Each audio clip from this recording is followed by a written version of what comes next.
I know we talked about money in a previous episode, but we get a lot of like beliefs thrown at us like, well, charge the number you're scared of and let the universe manifest it for you. And that's always felt really ick for me. And you can't help but also when things of worth come up, be like, well, ooh, can I charge $250 or can I like have to feed myself? But you know, and so immediately that's like where our shadowy type work comes up. And a lot of it has to do with these unconscious beliefs that you're speaking of that have to do with the culture and society that we're living in currently. So sometimes it's our familial structure that we were born in. What did we grow up with being told about ourselves? What did society tell ourselves? All these kinds of things. And then also, where do I want to work and fit in this system? Totally. And a lot of times we get given these examples of look at this successful person, 6 figs in the biz, 7 figs in the biz, like that sort of like marketing. And again, I'm not saying that's wrong, but it's like also really leaning towards like, this is where success is, where instead, how can you define that exchange and success for what it means for you, Pam Dillon?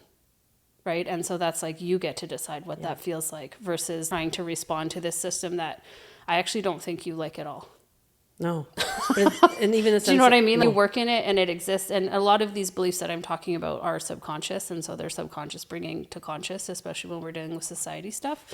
But part of that pause in you is because there's a certain level. And I don't want to project. And you can tell me if this feels true or not. But it's like this, it doesn't feel right for you to like, you're like, and I don't want you to like, our number one thing is to then make it something wrong with you. You don't know how to value yourself. You don't know how to put a price on your thing. There's something wrong with you.